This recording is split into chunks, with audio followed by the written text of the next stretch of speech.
Hello everyone, welcome to Vocation Station. I'm Margaret and this is Sam, and we are Temple Occupational Therapy students. This week we're going to talk about professionalism in the workplace. All right, so what is professionalism? Well, professionalism is a variety of personal qualities and behaviors that demonstrate commitment to effective performance in a given job. So some professional characteristics include commitment and confidence, responsibility and dependability, honesty and ethics, and appearance and professional presence in the workplace. Professional behaviors are the key to success. So, professionalism is not a label you give yourself. It's a description you hope others will apply to you. So, it's really kind of how others perceive you in the workplace. The way you carry yourself can potentially be more important than how you are performing your job. So, it's very good to be aware of and reflect upon your professional behavior and kind of keep on growing along those lines. Great. So here is a bunch of reasons as to why professionalism is important at work. So professionalism helps us keep healthy boundaries, showing where work starts and work ends, and it keeps, your personal life separate. It also creates an atmosphere of improvement. When you are professional, you demonstrate you're reflective, like Margaret said, you're aware, like Margaret said, and you can grow. It also creates a sense of responsibility. These are my tasks. These are all the things that I am responsible for and no one else is. You can also mitigate conflicts when you are professional without attaching any emotional emotional tags to everything. So a lot of times when we talk about conflict, we talk about being professional. So we'll talk about that more. It also increases your job satisfaction. And again, it leads to personal growth. So one way to physically represent a professional demeanor is the way you dress. It's important that you don't overdress for the job you are hired for, but it is okay to dress kind of one level better than what's expected. For the first few months in a new job, every impression you make will be a first impression. So why not look nice and presentable when you show up to the office or for a Zoom call? Write things down. So part of being professional is kind of managing your own thoughts and staying organized. So especially when you're starting a new job, the first few days will likely be hectic and the days leading up to that. So don't overload yourself with information. Don't try and remember it all in your head. Go ahead and write it down. Remember the things that need to be filled out. Remember your new assignments, your coworker's name. You can write identifiers down. Like I said, there's only so much, there's only so many marbles in your head, as one of our professors would say. So don't waste them on trying to remember things. Write them down so that you don't have to, expend extra brain energy on these first few hectic days. Bring a notebook, bring a pen anytime you're in a meeting with someone, especially when you're with a supervisor. It also shows your initiative. And don't be afraid to say or ask what your next steps are, and ask what is expected of you. Again, not only is it showing your initiative, but it's helping you clarify, and it's helping your supervisor clarify what is expected of you, and it eliminates the chances for miscommunication. So this one's kind of important too. It's important to think about what you are saying at work. It's definitely okay to be friendly with your coworkers, but you need to be mindful about what you say during work hours. So just keeping it to strictly professional topics. If you want to talk about your personal life, I would recommend meeting up with your coworker after work, and just kind of keeping that separate from the office. It's also important to know when to keep your opinions and thoughts to yourself.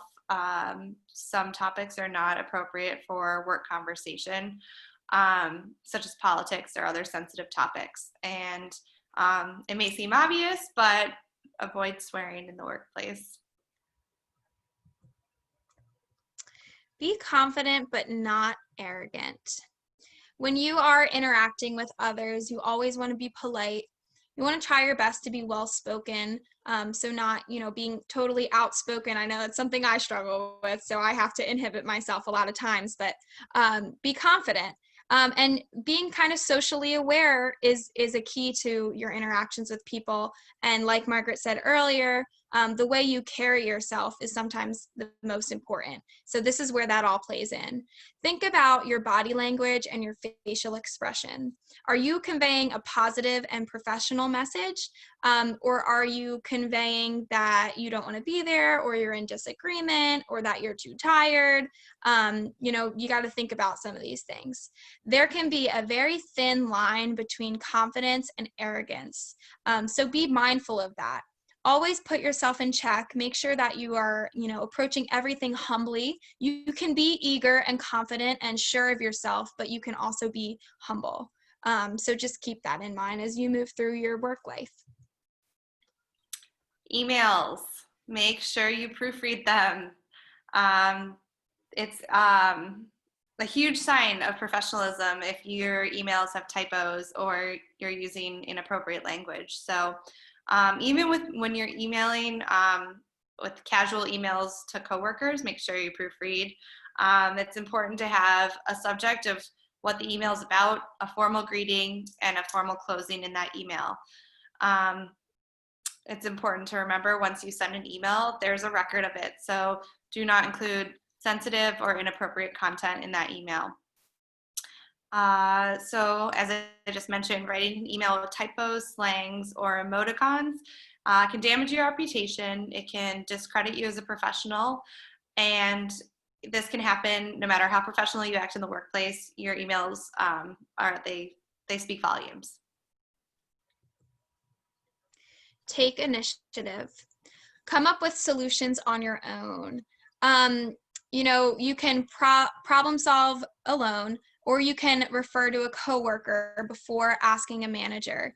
Of course that there is a hierarchy of, going up to the next level, then the next level when you have to come up with solutions. However, it is much more impressive if you do your own research, if you think through your own solutions first before going to the next level. Because as always, when you go up to the next level, you are taking some of their time away from all the duties that they have. So take initiative, do your research, show your critical thinking skills, and show your drive. And like I said, it's also considerate of your supervisor's time. So also arrive to meetings prepared. It goes exactly with what I was just saying about researching. Research the topics that you will be discussing in the meetings, and arrive with your own ideas. Don't show up expecting that other people will have it figured out for you. And then you can provide suggestions even if they do already have some things prepared. So try to participate even if it's only asking questions. Show that you're a hard worker and that you're a vital member of the team. Mistakes. This is an opportunity to learn because everyone makes mistakes. Mistakes do not define you though, and overcoming your mistakes is what really counts. That being said, it's important to not make the same mistake twice because that shows you didn't learn from that initial mistake. And lastly, it's important to take responsibility when you do make a mistake. You want to avoid blaming others. And, this is really going to show that you kind of are a mature and valued employee if you can be humble enough to take responsibility for making a mistake. Wonderful. Punctuality. So you want to make sure that you are on time. And often when people say that being on time means being, 10 or 15 minutes early. So arrive early and stay late if you need to. But again, create those personal boundaries. You don't need to overload yourself. You don't need to have your professional life spill into, your rest life or your personal life or your family life. But do make sure that you are making good use of that time. You are not coming late and you are not leaving early. Especially when it comes to meetings, meetings are often crunched into a schedule. Be on time. Don't waste a minute. Try to avoid canceling or rescheduling appointments or meetings. And if you need to, just make sure that you, again, are humbly approaching someone and giving them plenty of time to, fill that spot with something else, even a couple days before, especially in the workplace. Answer others promptly, at least within 48 hours. But again, it shows a lot of initiative if you can stay on top of them. As far as calls go, no more than 24 hours, and just continually check your voicemail. That also means clearing out your voicemail, because many times people try to leave you a message and they can't because your voicemail is so full. And then where do they go? That might be their only way of contacting you. So frustrating. Yeah, exactly. So just be on top of these things, and maybe schedule time into your day to commit to these things. It's important to be polite. It helps be friendly and approachable. I mean, this is not just in the workplace, that's kind of in life in general, but especially in the workplace. You want to try to remember the names and position titles of the people that you meet. We recommend shaking hands and looking people in the eye, although these days it might be like an elbow bump. Not sure the way the handshake's gonna go, but making sure you acknowledge the people that you meet. And you want to make a good first impression that's going to last. So be polite, be respectful, and be receptive. Yeah. Real quick, to remember names, a good trick is, shake their hand and repeat their name. Sometimes that helps us remember their name. And again, it shows a little bit of that you were able to be personable in that first moment. Be honest. I think that honesty goes a really long way, especially along with being polite. Honesty is very humble. It is going to make people want to trust you, and that will get you a very long way. So avoid calling in sick if you are not. If there is actually a reason that you cannot be there, it's okay to share why, or it's okay to, again, humbly say, this is just an emergency that I, have to not be in for. But again, making sure that it's not because you just have something else to do that is not, as important as work. If you need a day off, make it a personal day or a vacation day. Like I said, honesty employers will respect your honesty. And this goes along with not only taking days off and requesting some of these things, but just in the workplace in general. People know, don't lie and say that you're up to date with your work if you're not. Be truthful in all the things that you say. If it's not truthful, don't say it. There's no need to do that. And honesty is the best policy. So there you have it. Another thing to be mindful of is your social media account. If you are using social media, which most people are, keep it professional. If you need to, you can have a private personal page and a separate public professional page. LinkedIn is a very popular one that people use for a professional profile. It's important to remember that employers will often check in on your social media to make sure you're representing their company in a professional manner. So I've definitely heard a number of stories where people have been terminated based on social media posts. So this one is no joke. You have to be really careful about what you're posting on the internet, especially when it comes to work-related topics. Yep, absolutely. All right, so kind of switching the gear away from ourselves, this is what to expect from a boss. There are good bosses and there are not so good bosses, but if done so professionally, you can express your expectations from them. So consistent with meaningful communication. You would hope that your boss is respectful. You would hope that your boss is encouraging enough to make it a positive or productive workplace. This does not mean that every boss is going to be, happy-go-lucky with a smile on their face all the time, but you do want to, expect your boss to create a productive work environment. So recognition and praise when appropriate, and we say when appropriate. We can't expect that we are going to get this all the time, although as humans, it is just our nature to seek that.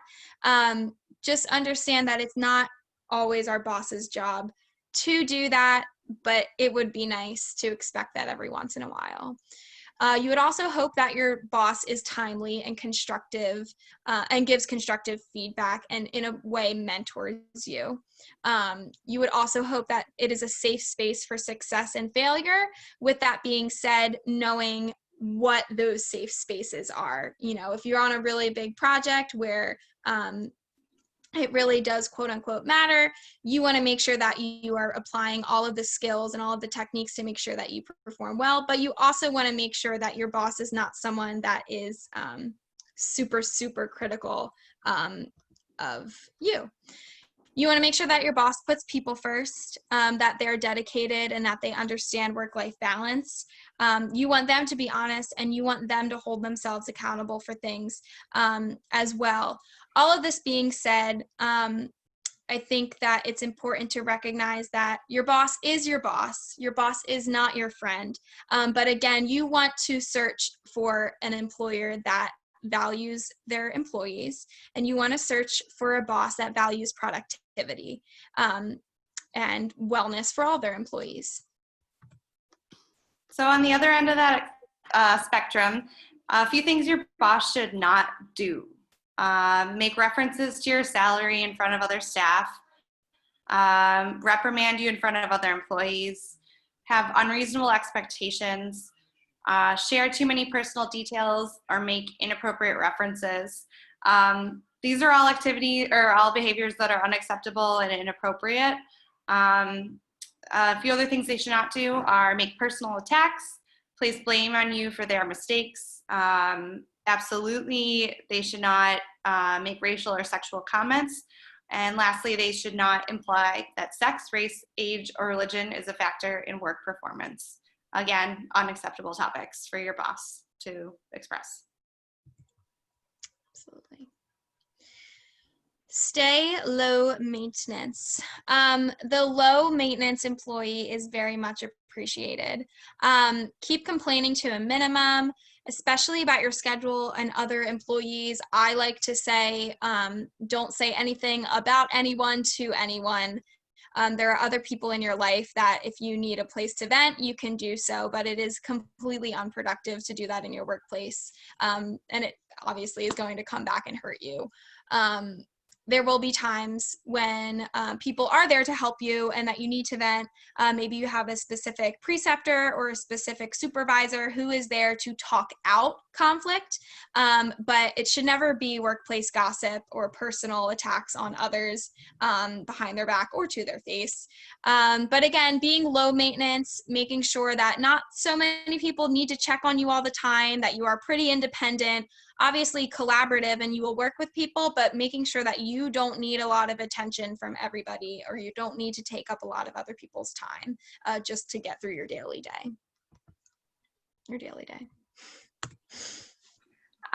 Okay, it is important to keep in mind though that you could keep your values when you are being professional at work. Although you should try to stay near the norm, it's acceptable to incorporate your values into your work performance. So yeah, I mean, it kind of speaks for itself. Just stay true to who you are. All right, so here's another graphic, the elements of professionalism. So obviously these all kind of tie into one another. So be the best, strive to excel. Excelling at every level is how you build a greater career, but understand that that doesn't always mean being the best as far as like a work productivity. It can be being the best grower, the best teammate too. Be dependable, keep your promises, meet your commitments, learn from your mistakes, and take responsibility. Be a team player, know how to contribute to a large cause and make others around you better. Be someone that is easy to work with. Be respectful. Have good etiquette. It's a sign of your respect. Respecting others is not only good, for you, it's good for your career, and it will take you very far. Be positive. I like this. It says you owe it to yourself. You owe it to your colleagues and your company to maintain a positive outlook, even when things are tough.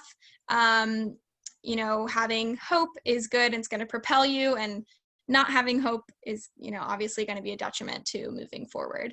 And then lastly, always be ethical. Integrity is so big in the workplace. You do not need all eyes on you to be doing the right thing. And you certainly do not want to be doing the wrong thing just because no one is around. You want to be honest. You want to be truthful. And you want to make sure that you are not, compromising or jeopardizing your company because of the things that you are doing. I think that brings us to the end. And if you have any questions or want to talk more about skills in the workplace, or you want to talk about any things that you're thinking about as returning to work or trying to advance in the workplace, please just reach out to WIT and someone will talk to you. So thank you.